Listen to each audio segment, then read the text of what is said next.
Good afternoon, Thomas. Thanks for the time, and obviously a belated welcome to the Premier League. A couple of months in. I suppose the first question for me, really, how long ahead of time did you know that you were going to change the system of the team, and what was your rationale behind that? Because obviously you only took the job, or you only had 24 hours really before you took the team in their first game against Wolves. Yeah, and honestly, one day before, I was not sure if we really do it, like if it's going to happen. There were a lot of obstacles to overcome, and this was more or less in the, or maybe 24 hours before we knew, but not longer. So actually on the flight, when we were on the flight in before training, one day before Wolverhampton, we talked in the stuff, and I said I could imagine that maybe to not because we knew that Wolverhampton will play in their back five and have two strikers on the pitch. And I thought, like, how can we help the players to feel maybe safe, to not be in too many awkward situations with their fast forwards in 2-against-2 situations? How will we not run behind too long when they open up their play and they use their wing backs and we defend with 4? And does that really suit us? And maybe we lack a bit of confidence in these moments, and maybe one situation in a 2-against-2 can be enough to be one goal down. And I thought, well, what if we play with a back 3? So we're always 3-against-2 in the back. That should us give some stability. And I knew that they played the system under Antonio Conte very successfully. There were some players. I wanted to have us be on the field. That was just a feeling that I had from outside. Once I met him, I was absolutely sure that I want to have him on the field as a captain. So, and from there that was the idea, more or less. And I said, okay, let's try it on the training pitch. Let's see how they adapt. And was a very open-minded training session with a good quality. And I said, okay, let's do it for this game. And then we saw so many good behaviors, so many good behavior defensively, even offensively was a bit hard for us to create. But we said, okay, why change now? The back 3 was so good. They were so active. That gave us a lot of stability. Come on, let's do it against Burnley. This was again 2 strikers. So it was again like, okay, we play again 3-against-2, against a 4-4-2. And from there on, there was no need anymore to do big changes because it was very active, it was very compact, and it was with a good spirit and with a lot of quality. So yeah, it was the decision on the plane arriving here in Cobham? Yeah, no, it's fascinating because I think, a couple of things you said there, immediately to me from the outside, it looked like the players looked more secure in their positions, in their shape, with the people around them, more connected. Yeah. And obviously you mentioned the word confidence. Did you feel that, obviously the team you selected a huge amount of experience. You picked your most experienced team for that Wolves game and said to them, right, go out and use your experience to compensate for the lack of time, I presume, you'd had with them. But from my point of view, I suppose that confidence, getting that confidence and that clarity of thought, was that one of the key things you felt the moment you arrived? That was the first point of your role. Yeah, the first point was like not to be in trouble against Wolves, so to have one spare man in the back and to have maybe a little bit more of help and of possibility to cover ourselves in the back. And for me, was clear from I think that Angolo was maybe injured. Can that be? So I wanted to have Jorginho and Kovacic on the field, so a double 6 was clear.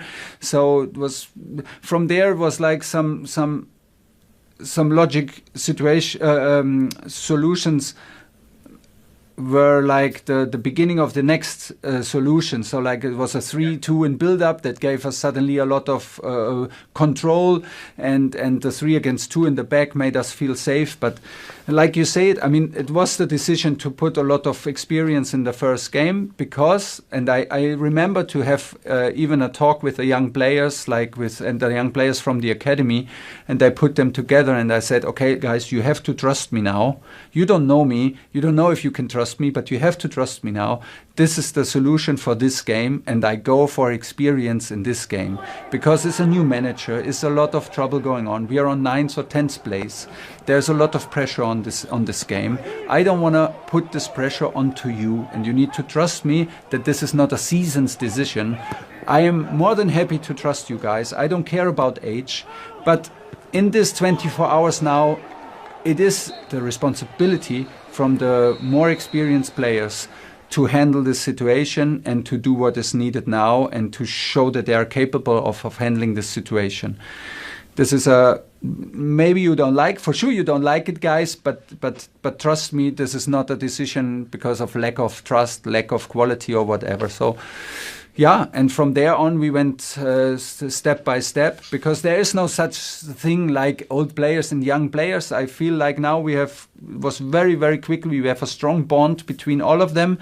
The way they behave on the pitch in training is outstanding good, because they mix all the time. If we do groups of 7, groups of 11, is a very natural habit of this team to interchange, to be totally democratic. They go just where they are. They don't look for their friends, and they always the older people, the older players stay together, and the youngsters. No, it's not like this, and this is what I like a lot. But for the first game, it was this was the decision.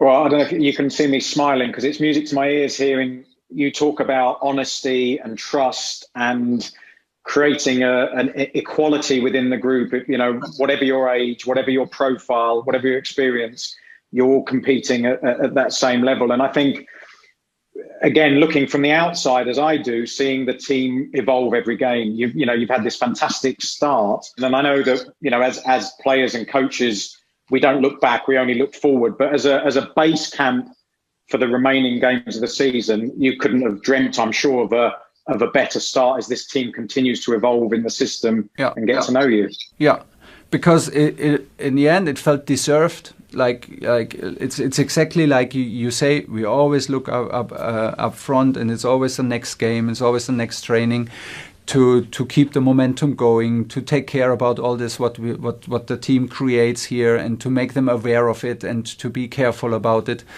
And this is very important, to look up front and not be too proud what we did. But of course, it feels, because the best thing about it felt deserved. We felt the impact we felt like the input they gave physically. We saw the datas, we saw the quality, we saw the tactical discipline, we saw the effort that everybody stepped in and fulfilled the role. We saw what you are really proud as a coach, what you want to see, and that felt very good until today. And when you get results out of this is the best thing you can wish for, absolutely, because you cannot control the results, and but you need them to build a certain bond and to increase the belief. Of course, if you were a player on this level, so that everybody feels it, and it feels completely different that when you win, of course, but. We strongly felt from the beginning that we deserved this result, and we should deserve the next one. And there was again a step in the right direction, and again an improvement of performance and of attitude. And we had some pretty tough matches and outstanding results to arrive in this situation now, where we compete for three competitions. And I mean, you know it better than me. If you play for Chelsea, it's always the next game ahead of you. As I said, the team are evolving.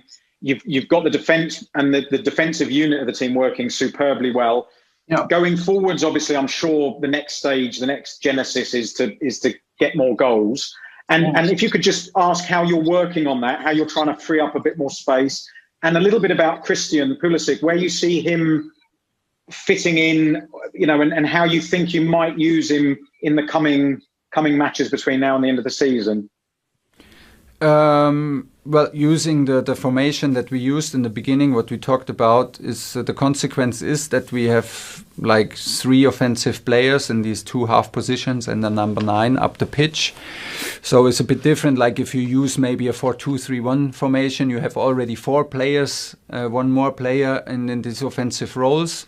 But there was no need to change, and the game is very complex. So we were very strong and solid, and we created a lot of half chances in these games, and also a lot of deliveries in the box. And still, everybody around has the feeling there is room to improve, and we are very honest about it. And there is a bit a lack of precision, a lack of maybe sometimes determination, but for sure composure in the box. But we play a high rhythm against the ball. We play very, very intense. Everybody in the face of pressing. So we arrive maybe also not totally in the freshest state of mind when we have chances. So that is a kind of characteristic of our game. But in the moment, I don't want to break it, and I don't want to break the momentum overall, and only focus on the problems. The funny thing is, if I should name it, or if I should maybe judge it in percentage, I would say like we train 80% offensive solutions and 20% defense, maybe 85-15. You don't see it in the goals we score. This is true, but we will not stop to encourage them. And in the last games, we took a step back and focused on the momentum of offensive transition, because you can also score from offensive transition. It's the most difficult to play against the whole block, and sometimes with a good ball possession, you make things even harder because you play against a deep opponent, against all 10 defending. So we focused a little bit more on the transition, because we have very good high recoveries, and we can use our speed from Timo, from Christian, from Callum, from Kai. We could use it a little bit more. And speaking of these guys, like Christian is one of these talented, very, very talented young guys who have the ability to play in a high speed and at the same time in a high intensity. Christian produces outstanding numbers in intensity in the games, which is a big impact also against the ball. He loves to start for us. For him was a bit unfair, because I knew how good he is from the bench, so I used him from the bench in the beginning. Of course, this is not his ideal vision of his role here. So last game against Sheffield, I felt him a little bit more confident, a little bit more free mentally, to a little bit more courage, a bit more brave to go into dribblings, because this is what we want. I think the half positions in the front three could be a perfect fit for him. I see him. I want that he takes a lot of dribblings, that he improves in his body position, where to open up and where to receive the ball, to not lose the speed and not lose the position, and to keep the advantage for us, because he can have these high speed dribblings over and over again, and he can kill you with intensity. And then as for him, like for everybody else, a little bit more composure in the last pass, a little bit more composure in the last touch. But he was very close against Sheffield in the last game, and hopefully he can continue. I feel it was good for him to come from national team, where he feels, of course, as captain, very important. And this is what we want from him, and he demands a lot of himself. So managing the expectations is also important for him, that he demands. He does not put too much on his shoulders. But I'm happy with him, and there are the weeks now where he can show up.